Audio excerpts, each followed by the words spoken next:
നമസ്കാരം ഗൈസ്, നമ്മളിന്ന് പറയാൻ പോകുന്നത് എല്ലാവരും ഒരു വട്ടമെങ്കിലും മസ്റ്റ് ട്രൈ ചെയ്യേണ്ട മാമ്പഴപ്പുട്ടിനെ കുറിച്ചാണ്. ഇപ്പം ട്രെൻഡിങ് ആണല്ലോ. നമുക്ക് ആദ്യമായിട്ട് മാമ്പഴപ്പുട്ടിലേക്ക് വേണ്ടത് പാലാണ്. പാൽ നന്നായിട്ട് തിളപ്പിച്ച് നമ്മൾ മാറ്റി വെക്കുക. അതിനുശേഷം നിങ്ങൾക്ക് ഇഷ്ടമുള്ള പൊടി ഉപയോഗിക്കാം. ഞാൻ ഉപയോഗിക്കുന്ന കൂരകമാണ്.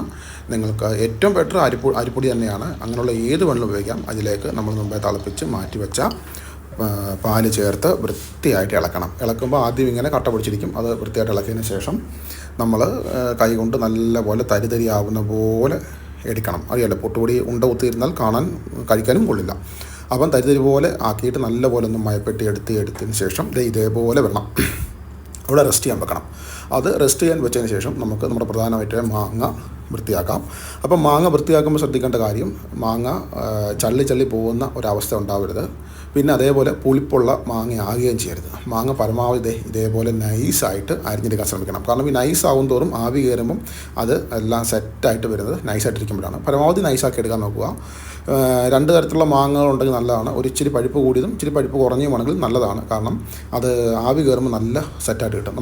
അതിനുശേഷം വീണ്ടും നമ്മൾ പുട്ടുപൊടി എടുത്ത് ഒന്നുകൂടി ഇളക്കി അതിനുശേഷം നമ്മൾ ഒന്നുകൂടി ഒന്ന് സോഫ്റ്റ് ആക്കാനും നല്ല തരിതരി പോലെ ആക്കാനും കുറച്ച് മിക്സിയിലിട്ട് രണ്ടടി അടിക്കുക. അപ്പോൾ ശ്രദ്ധിക്കേണ്ട ഒരു കാര്യം എന്ന് പറഞ്ഞാൽ, നമ്മൾ കുഴച്ച പൊടി ഇട്ടതിന് ശേഷം കുറച്ച് കുഴയ്ക്കാത്ത പൊടി കൂടി ഇട്ട് കൊടുക്കുക. എന്നിട്ട് വേണം മിക്സിയിൽ അടിക്കാൻ. അപ്പോൾ ശ്രദ്ധിക്കേണ്ട. നമുക്കിനി ഇത് സെറ്റ് ചെയ്യുന്ന രീതിയാണ്.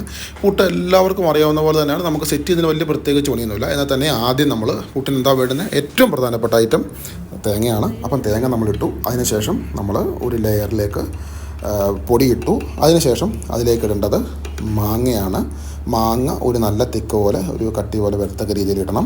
അതിനുശേഷം വീണ്ടും നമ്മൾ തേങ്ങ ഇടണം. അതിനുശേഷം വീണ്ടും പൊടിയിട്ടു, തേങ്ങയിട്ടു, മാങ്ങയിട്ടു. അത് നമുക്ക് എത്ര ലെയർ നമുക്ക് ആവശ്യമുണ്ടോ അതിനനുസരിച്ച് നമുക്ക് എന്ത് ചെയ്യാം, സെറ്റ് ചെയ്യാം. അതൊക്കെ അവരവരുടെ ഇഷ്ടങ്ങൾക്കനുസരിച്ചാണ്. ഇനി മാമ്പഴത്തിൻ്റെ ടേസ്റ്റ് കൂടുതൽ വേണമെങ്കിൽ കൂടുതൽ മാമ്പഴം ചേർക്കാം. അതല്ല തേങ്ങയുടെ ടേസ്റ്റ് കൂടുതൽ വേണമെങ്കിൽ കൂടുതൽ ചേർക്കാം. ഇനി വേണമെന്നുണ്ടെങ്കിൽ നമുക്ക് ഇതിൻ്റെ കൂടെ പഞ്ചസാര വേണമെങ്കിൽ വിതറിയെടുക്കാം. നമുക്ക് പഞ്ചസാര അങ്ങനെ നമ്മൾ പ്രൊമോട്ട് ചെയ്യുന്നില്ല. അപ്പോൾ അതുകൊണ്ടാണ് നമ്മൾ പഞ്ചസാര പറയരുത്. എന്തായാലും അടിയിലും മുകളിലും തേങ്ങ വന്നിരുന്നാൽ നല്ലതായിരിക്കും. കാരണം ഈ പാത്രത്തിൽ പറ്റി പിടിക്കുന്ന അവസ്ഥയൊക്കെ ഒഴിവാക്കും. അതിനുശേഷം നമ്മളിത് എല്ലാം സെറ്റ് ചെയ്ത് കുക്കറിലോട്ട് വെച്ചു. അപ്പം അതുണ്ടോ, ആവി കയറുന്നതനുസരിച്ച് വൃത്തിയായിട്ട് മാറുന്നുണ്ടോ. അതായത് നമ്മൾ വൃത്തിയായിട്ട് വേവിച്ചെടുത്തു. ആവിയൊക്കെ വരുന്ന കണ്ടില്ലേ, നല്ല വൃത്തിയായിട്ട് ആവി വന്നതിന് ശേഷം നല്ല വേവണം. അതൊരു പ്രധാനപ്പെട്ട കാര്യമാണ്. ഫുഡ് വെന്താലേ ടേസ്റ്റ് ഉണ്ടാവുകയുള്ളൂ. നല്ലതുപോലെ വേവണം. അത് പരുവത്തിന് വേണം. കണ്ടില്ലേ. അപ്പം നമ്മൾ റാഗിപ്പുട്ട് ആണ് നമ്മളത് പുറത്തേക്ക് എടുത്തപ്പം ഒരു ചെറിയ ഇളക്കമൊക്കെ ഉണ്ട്. അത് അറിയാമല്ലോ, സ്വാഭാവികമായിട്ടും സംഭവിക്കുന്ന കാര്യങ്ങളാണ്. അപ്പോൾ നമ്മൾ അതിനുശേഷം അവൻ്റെ ആവി വന്നതുണ്ടോ, എന്തൊരു മയോ എന്ത് സോഫ്റ്റും ആണെന്ന് അറിയാമായിരുന്നു കഴിക്കാനേ. എന്ത് കളറാണ് നോക്കാം. നമ്മൾ ഈ കളർ ഉള്ളതുകൊണ്ടാണ് നമ്മൾ റാഗിപ്പുട്ട് എടുക്കാമെന്ന് വിചാരിച്ചത്.